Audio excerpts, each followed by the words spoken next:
Hello everyone! Welcome to my channel. This is Sheens de la Peña, and this channel is really intended to help motivate and inspire all parents out there that there is an opportunity to make money at home or work from home. And for today, actually, I'll share to you paano ko nahanap ang aking right client or perfect client, I would say. Okay, so if you're able to watch yung previous videos ko, I tackled there yung first step kung papaano ko,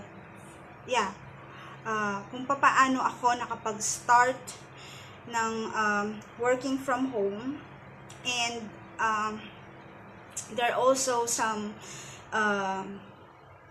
tips or I share yung experience ko kung paano pa ako nakapag-earn ng extra money aside from getting a job as an ESL teacher.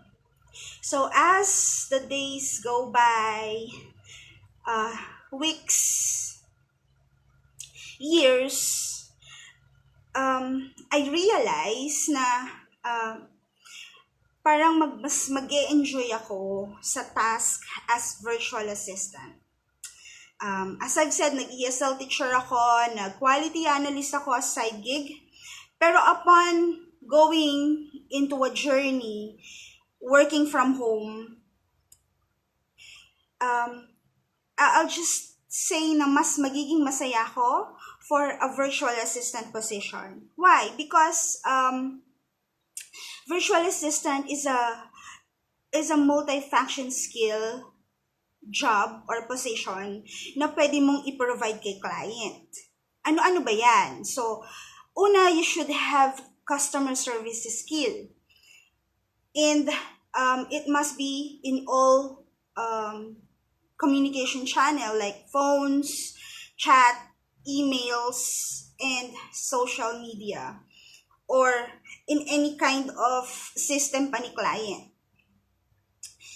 And parang mas mag-enjoy ako kasi learning too many things, and yung research ability, and sourcing information to learn more, not just aside from being an ESL teacher. I'm not against that position actually. It's just that my personal choice na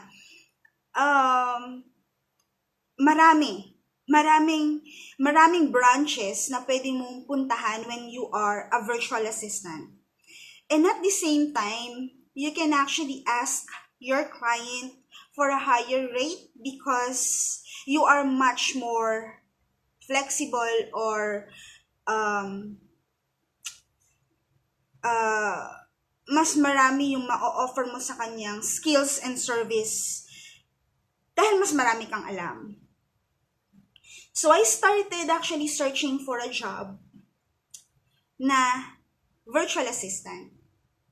And it's not really easy. Kasi I came from a call center. Though may background ako in calls, in chat, in emails, and in back office, I have my personal skills and knowledge naman when it comes to social channels like Facebook, Twitter, Instagram, Pinterest, and there are so many pa. Hindi ako ganun ka-familiar on those. Because, lagi naman tayo dun sa popular, which is Facebook, Instagram, and Twitter. Di ba? So, what I did, I researched, I used Google. Actually, masyadong mahabang time to spend, pero it's really worth it. Because you much gain more confident when you are in an interview with a client. And if he asks something about this, me a second. I need to answer this. Get back. Okay, I'm back. For those who are first time on my channel, that is a phone call actually. I'm on duty. I'm working right now. I usually do multitasking. Sometimes if I don't do a video like this, I often go and do an extra mile for my client. I try to do market research for some competitors on their pricing, if there's any changes on the market or something like that. So, yon. So, I'm just getting or taking some few minutes to share this with you. Yun, there are actually a lot of time para makapag-invest ka sa sarili mo for your skill. And it's not really easy because it's really time consuming and it really requires dedication as well. So, I'll take note of all those information na nare-research ko. So, pag nag-apply na ako in any platform like online job PH or Upwork, hindi ako yung trigger happy na mag-apply sa lahat. Say, kung pwede akong gumawa ng 10 or 20 connects or mag-submit ng application, hindi ako ganun.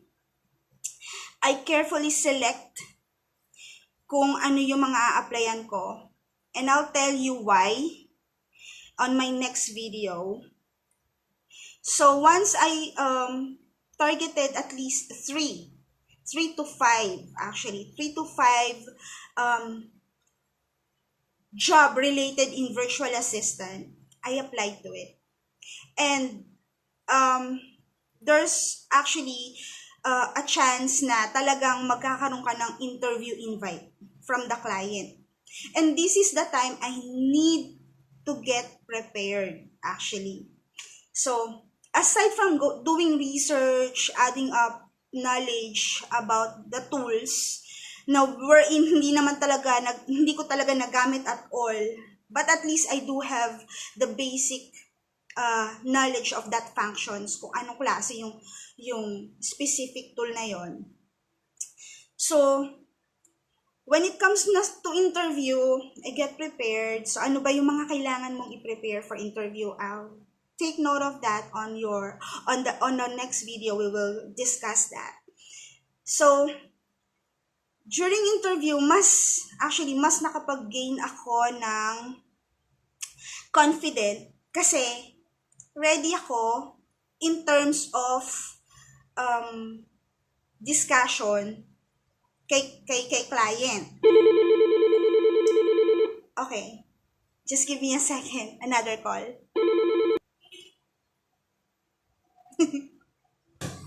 Okay, going back. After that call, dumating naman si Habi from school. Hinatid niya yung bunso ko.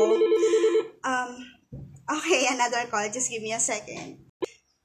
And I'm back again. Sorry sa dami ng storbo. May call, dumating si Javi, may call ulit. So, ganun talaga. So, saan ba ako naputol? So, yun nga, during interview, kasi nga nakapag-prepare ka na,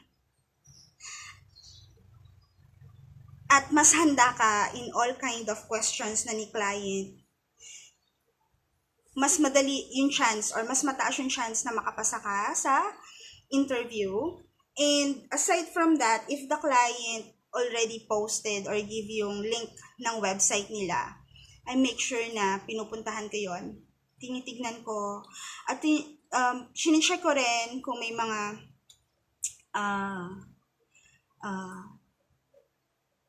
important information na pwedeng tanungin ni client coming from that website. Usually I check on ano ba yung offer ni client. Is it a product or a service? And sometimes I relate yung potential issues and problem ng business and ano yung pwede kong i-offer solution for the business. So yun yung usually na sinasagot ko sa question kapag sinabing, why should I hire you? So,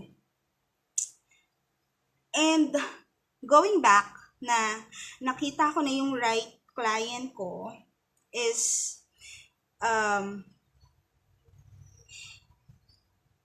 it's because morning shift. Tulad ngayon, may right client, yan yun. Ito yun, yung mga phone calls na dumarating. Siya yun, kasi I got him ng 2016, year 2016. Up until now, I'm still working with the company. So, bakit ganun katagal? It's because nag-e-enjoy din ako sa trabaho ko. Tulad niyan, may call again. I'll get back to you. And I'm back. Okay, so sorry for that. Okay, so hindi ko kasi pwedeng i-share yung call kasi sometimes or most of the time there are personal information from the customer and it is against the security policy of the company. So, yun nga. So, going back, mas confident kapag ready ka sa interview. Unlike kapag sobrang dami yung pinadala mong application, say 20 application and magaling ka nang gumawa ng cover letter mo, napapansin agad ng client, and there would be say 3 or 4 invite for an interview. So, mahirap mag-prepare talaga nung ganon kasi kung 4 yan, 4 na companies yung aaralin mo, titignan mong website or re-reviewin mong job description. So, ako ang ginagawa ko yung best lang. Another call, just give me a second. Okay, so I'm back again. So yun nga, pinipili ko lang yung mga applyan ko para hindi ako masyado mahirapan when it comes na may interview na. Nire-review ko pati yung website ng client just to make sure na lahat ng possible questions niya ay masagot ko. And, paano ko nahanap or paano ko nasabi na this is my right client? So, ito yung tinatrabaho ko ngayon. Itong mga phone calls na na-encounter nyo rin dito sa video na to. This is one part of the task that I'm doing in a daily basis from Mondays to Saturdays.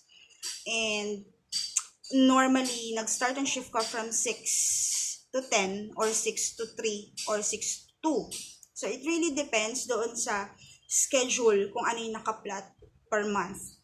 So, sasabihin ko rin kay client kapag meron akong gustong i-take na days as off. Pero kung wala naman masyadong important thing na kailangan kong atenan, hindi ako nagli-leave actually. And, paano ko nasabing right client? It's because unang-una, it's day shift. Advance lang Australia for sometimes 2 or 3 hours sa oras natin. So, kaya ang start ng shift ko is 6 a.m. dahil advance sila, dahil ang start ng office doon is 8 in the morning up until 4 or 5 p.m. which is, ang oras naman dito sa atin is 2 or 3 p.m. So, maaga ako natatapos sa trabaho. Usually, para din akong 6 to 2 as an employee kapag nag-office base ka. Pero mas nakakapagtipid ako ng time kasi hindi na ako nagta-travel pa-uwi at papunta. Hindi rin ako nata-traffic. So, bakit din siya perfect client for me? Kasi wala masyadong stress sa trabaho. The kind of work environment with them is just chill.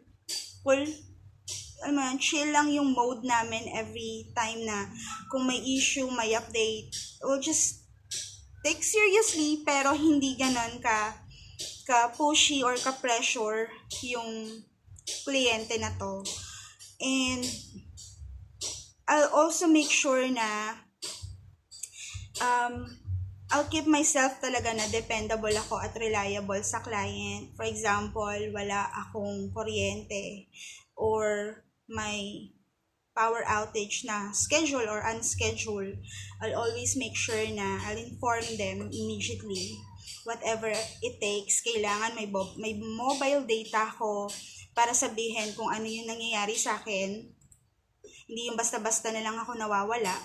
And kung may issue naman ako sa internet, hanap talaga ako ng paraan para makapag-work. Hindi lang basta sasabihin ko wala akong internet, hindi ako makapag-work. Kasi for them, yung oras mo and yung commitment mo on that certain schedule na plinat nila is very important.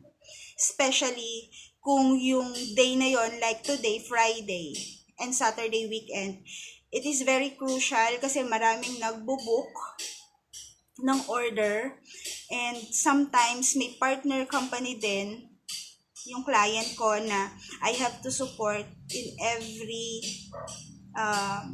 inquiry, lalo na sa mga system booking. Minsan hindi nila alam kung anong password yung gagamitin. So, though may call center, pero very limited lang yung kanilang access sa system. Admin access kasi yun sa akin. So, all access sa system, meron ako. And what else? Hindi sila stricto sa leave. If you want to take a leave, just let them know in advance. Madaling ma-approve yan. And they also holiday leave, especially yung mga Holy Week, Christmas, New Year, hindi sila nagpapapasok actually. However, pag tapos na, say for example, January 2nd or December 26, tapos na mismo yung holiday, pasok na ako nun.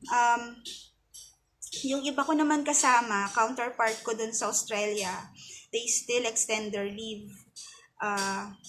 during that day. So, they really taking care, or they really taking advantage na nandito ko kasi nga, someone will able to take care of the customer kahit gusto pa nilang ma-enjoy yung extended holiday sa Australia. So, ganon. Bonus, nagbibigay ng bonus si client, and he even also gave me a gift ng new laptop. I think that was last year, Lenovo laptop. Yung amount nung from post office going from custom to post office, may charge kasi yun, medyo malaki din yung charge kasi nga laptop yung item. So, sinagot din niya yun. Actually, binalik niya rin yung ginastos ko. So, wala talaga akong gastos for that laptop. And recently lang, sinabi ko lang yung problema ko sa phone ko, sa mismong handset ng phone ko. Agad-agad nagpadala siya ng new phone, and in-express niya pa talaga para lang makuha ko yung comfort of answering customers' inquiry to phone transaction. So, very appreciative si client, and there are certain time din na hindi nila na-check yung schedule ko na ginawa pa rin nila akong panghapon. Nagtaka sila bakit wala akong binigay na email, message sa kanila, bakit until the noon time wala pa rin daw ako. So they just actually try to call me, and I'll just simply say that my schedule is in the afternoon, so they are all parang nagulat sila, bakit ganun nga naman, ba't panghapon? So parang yun, mafe-feel mo yung importance mo dun sa entire team.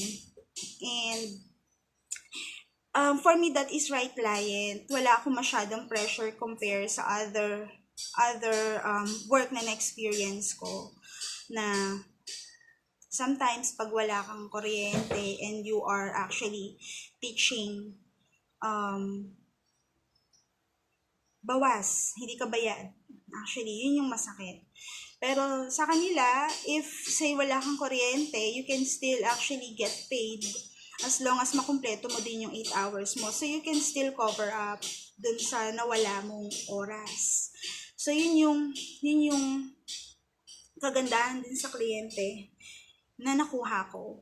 And there are other clients din na na-experience ko, and then I will discuss that to you on my next videos. For those parents out there that you'd like to experience din yung ganitong klase ng trabaho, you can actually send me a message and we can go ahead and discuss kung paano kita matutulungan.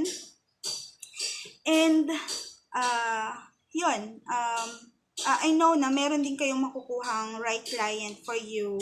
You just have to be patient. Magantay, darating din yan. At, try to improve. Try to check your style, creating your resume, your cover letter. Try to check and be more creative. Mapapansin ka rin ng kliyente if that is your struggle. And don't worry, we're going to have a one-on-one discussion kapag gusto mo talagang magkaroon ng trabaho and you're seriously taking it na magkaroon talaga ng trabaho. And for those parents din na nasa overseas at hindi na makatiis ng makauwi ka agad sa Pilipinas, you can actually do this as well. Especially if you have skill naman dyan, you can do this. I can also help you out. So, that's it. Don't forget to subscribe on my channel. This channel is really raw. There's no editing actually. I really don't have time para mag-edit. I just intendedly do this to get